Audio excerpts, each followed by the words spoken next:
नमस्कार दोस्तों, चलिए जानते हैं राजस्थान की 50 फटाफट बड़ी खबरों को सिर्फ 10 मिनट में। लेकिन उससे पहले आप यह वीडियो कहां से देख रहे हैं हमें कमेंट में जरूर बताएं और वीडियो को लाइक करके चैनल को सब्सक्राइब जरूर कर लें। राजस्थान लोक सेवा आयोग ने कृषि अनुसंधान अधिकारी भर्ती से जुड़े 10 अभ्यर्थियों को विस्तृत आवेदन पत्र भरने का अंतिम अवसर प्रदान किया है। आयोग के अनुसार इच्छुक उम्मीदवार 5 जुलाई तक आवश्यक दस्तावेजों सहित आवेदन प्रक्रिया पूरी कर सकते हैं। इससे भर्ती प्रक्रिया को आगे बढ़ाने में सहायता मिलेगी और रिक्त पदों को भरने का मार्ग प्रशस्त होगा। सीए फाउंडेशन परीक्षा 2026 का परिणाम आज घोषित किया जाएगा। परीक्षा में शामिल हजारों अभ्यर्थी अपने परिणाम का इंतजार कर रहे हैं। परिणाम जारी होने के बाद उम्मीदवार आधिकारिक पोर्टल पर जाकर स्कोर देख सकेंगे। सफल अभ्यर्थियों के लिए आगे की व्यावसायिक शिक्षा और प्रशिक्षण के नए अवसर उपलब्ध होंगे। राजस्थान में लगातार हो रही बारिश के कारण विभिन्न बांधों और जलाशयों में पानी की आवक बढ़ने की उम्मीद है। जल संसाधन विभाग स्थिति पर लगातार नजर बनाए हुए है। जल स्तर में वृद्धि होने से पेयजल और सिंचाई व्यवस्था को मजबूती मिलेगी तथा आगामी महीनों विभग्न कारण होने के मैलानी में जल उपलब्धता की स्थिति और बेहतर हो सकती है। राज्य में पर्यटन को बढ़ावा देने के लिए जैसलमेर और जोधपुर में नई तैयारियां शुरू की गई हैं। पर्यटन विभाग स्थानीय आकर्षणों को बेहतर ढंग से प्रस्तुत करने तथा सुविधाओं का विस्तार करने पर काम कर रहा है। इसका उद्देश्य देश और विदेश से आने वाले पर्यटकों की संख्या बढ़ाना तथा स्थानीय रोजगार और व्यापार को प्रोत्साहन देना है। जयपुर नगर निगम ने शहर की स्वच्छता व्यवस्था को और प्रभावी बनाने के लिए आधुनिक मशीनों के उपयोग की प्रक्रिया तेज कर दी है। नई तकनीक आधारित उपकरणों की सहायता से सफाई कार्यों की गुणवत्ता में सुधार लाने का प्रयास किया जा रहा है। इससे शहर को अधिक स्वच्छ, सुंदर और व्यवस्थित बनाने में मदद मिलने की उम्मीद है।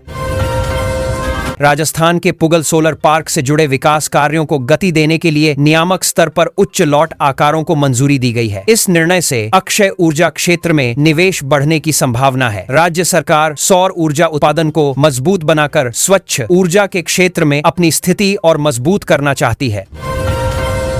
राजस्थानी भाषा की 5 प्रमुख बोलियों को केंद्र सरकार के कृत्रिम बुद्धिमत्ता आधारित भाषणी प्लेटफॉर्म में शामिल किया गया है। इस पहल का उद्देश्य क्षेत्रीय भाषाओं और बोलियों के संरक्षण तथा डिजिटल उपयोग को बढ़ावा देना है। इससे स्थानीय भाषाई विरासत को नई तकनीकों के माध्यम से व्यापक पहचान और उपयोग का अवसर मिलेगा।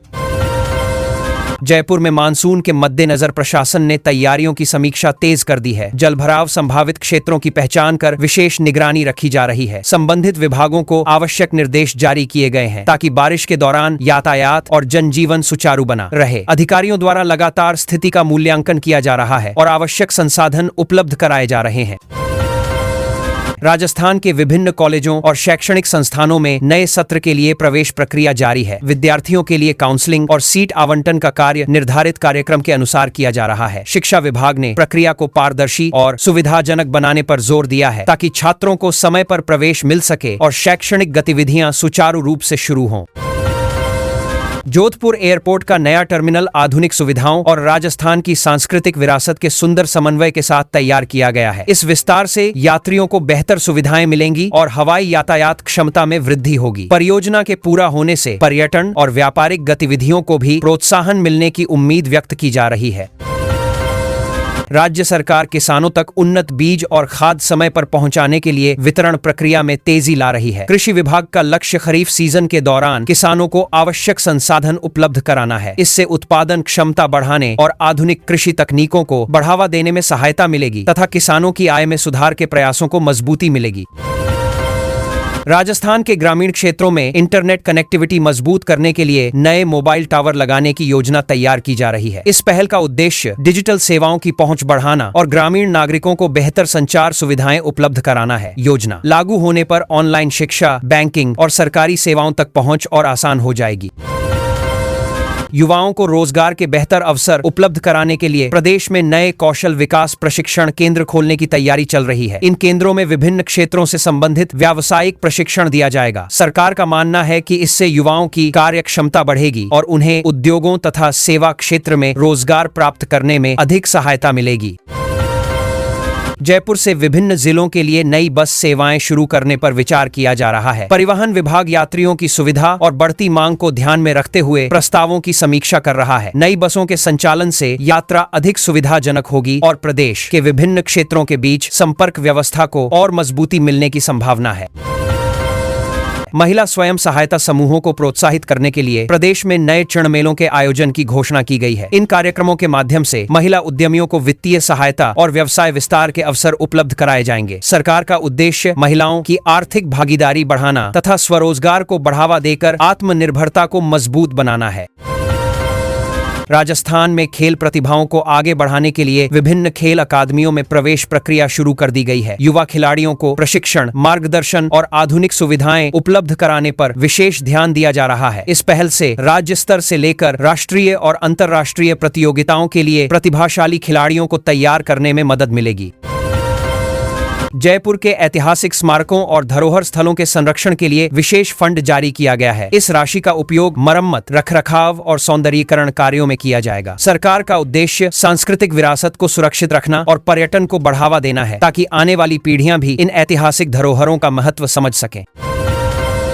राजस्थान के सरकारी इंजीनियरिंग कॉलेजों में नए तकनीकी और रोजगारोन्मुखी कोर्स शुरू करने की तैयारी चल रही है। उच्च शिक्षा विभाग उद्योगों की जरूरतों के अनुसार पाठ्यक्रमों में बदलाव पर काम कर रहा है। इससे विद्यार्थियों को आधुनिक तकनीकों की जानकारी मिलेगी और रोजगार के बेहतर अवसर प्राप्त करने में सहायता मिलेगी। खादी और ग्रामोद्योग उत्पादों को बढ़ावा देने के लिए राज्य में विशेष प्रदर्शनी आयोजित की जा रही है। इस आयोजन में स्थानीय कारीगरों और उद्यमियों को अपने उत्पाद प्रदर्शित करने का अवसर मिलेगा। सरकार का उद्देश्य स्वदेशी वस्तुओं की मांग बढ़ाना तथा ग्रामीण अर्थव्यवस्था को मजबूत बनाना है, जिससे रोजगार के नए अवसर भी सृजित होंगे। मनरेगा के अंतर्गत ग्रामीण क्षेत्रों में विकास कार्यों के लिए नई परियोजनाओं को मंजूरी दी गई है। इन योजनाओं के माध्यम से ग्रामीण बुनियादी ढांचे को मजबूत करने और रोजगार उपलब्ध कराने का लक्ष्य रखा गया है। स्वीकृत परियोजनाओं के शुरू होने से गांवों में विकास गतिविधियां तेज होंगी और स्थानीय लोगों को रोजगार के अवसर प्राप्त होंगे। मौसमी बीमारियों से बचाव के लिए स्वास्थ्य विभाग ने विशेष जागरूकता अभियान शुरू किया है। चिकित्सा कर्मी लोगों को स्वच्छता, सुरक्षित पेयजल और स्वास्थ्य संबंधी सावधानियों की जानकारी दे रहे हैं। अभियान का उद्देश्य बारिश के मौसम में बीमारियों की रोकथाम करना तथा नागरिकों को स्वस्थ जीवन शैली अपनाने के लिए प्रेरित करना है। राजस्थान में ऊंटों की संख्या के आकलन और संरक्षण के उद्देश्य से विशेष सर्वे की योजना बनाई गई है। पशुपालन विभाग इस दिशा में आवश्यक तैयारियां कर रहा है। सर्वे के माध्यम से ऊंटों की वर्तमान स्थिति का अध्ययन किया जाएगा तथा उनके संरक्षण, संवर्धन के लिए प्रभावी योजनाएं तैयार की जाएंगी।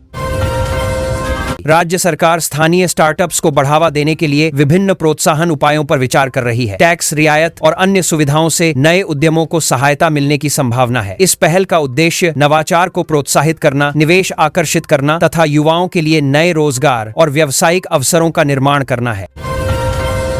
राजस्थान में विंड और सोलर एनर्जी परियोजनाओं के विस्तार के लिए भूमि आवंटन की प्रक्रिया जारी है। सरकार अक्षय ऊर्जा उत्पादन क्षमता बढ़ाने पर विशेष जोर दे रही है। नई परियोजनाओं के शुरू होने से स्वच्छ ऊर्जा उत्पादन में वृद्धि होगी और राज्य ऊर्जा क्षेत्र में अपनी अग्रणी स्थिति को और मजबूत कर सकेगा। मानसून के दौरान पेयजल वितरण व्यवस्था सुचारू बनाए रखने के लिए विभिन्न जल योजनाओं की जांच की जा रही है। संबंधित विभाग पाइपलाइन, पंपिंग स्टेशन और अन्य संरचनाओं की समीक्षा कर रहे हैं। इस प्रक्रिया का उद्देश्य नागरिकों को नियमित जलापूर्ति सुनिश्चित करना तथा संभावित तकनीकी समस्याओं का समय रहते समाधान करना है। स्मार्ट सिटी परियोजना के अंतर्गत उदयपुर और कोटा में विकास कार्यों को गति देने के निर्देश जारी किए गए हैं। शहरी सुविधाओं के विस्तार, यातायात प्रबंधन और सार्वजनिक सेवाओं के सुधार पर विशेष ध्यान दिया जा रहा है। इन परियोजनाओं के पूरा होने से नागरिकों को बेहतर सुविधाएं और आधुनिक शहरी वातावरण प्राप्त होगा। शिक्षा विभाग ने नए शैक्षणिक सत्र के लिए स्कूलों में पाठ्य पुस्तकों का 100% वितरण सुनिश्चित करने का लक्ष्य रखा है। विभागीय अधिकारियों द्वारा वितरण व्यवस्था की लगातार निगरानी की जा रही है। इससे विद्यार्थियों को समय पर अध्ययन सामग्री उपलब्ध होगी और शैक्षणिक गतिविधियां बिना किसी बाधा के सुचारू रूप से संचालित हो सकेंगी।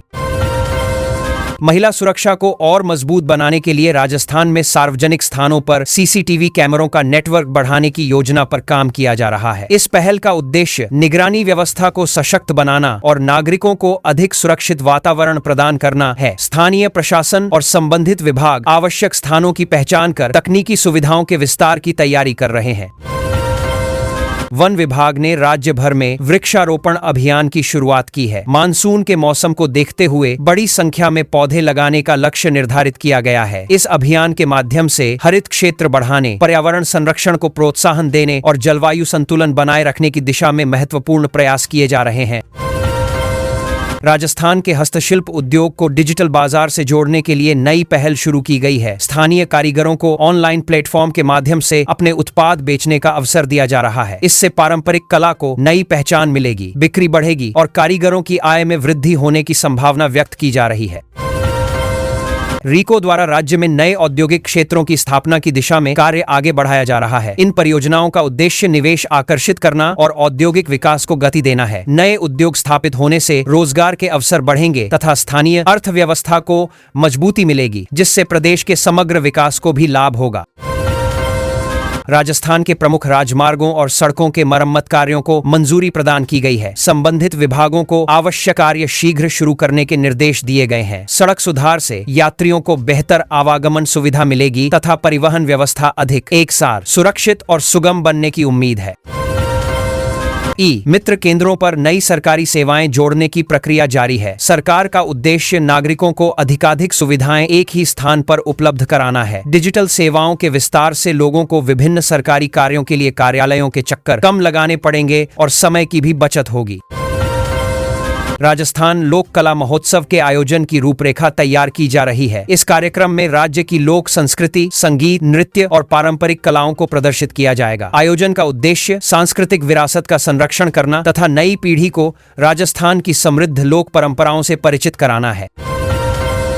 सार्वजनिक वितरण प्रणाली में पारदर्शिता बढ़ाने के लिए बायोमेट्रिक प्रणाली के उपयोग को और मजबूत किया जा रहा है। इससे पात्र लाभार्थियों तक खाद्यान्न वितरण की प्रक्रिया अधिक प्रभावी और पारदर्शी बनेगी। सरकार का लक्ष्य है कि योजनाओं का लाभ सही व्यक्तियों तक समय पर और सुचारू रूप से पहुंच सके।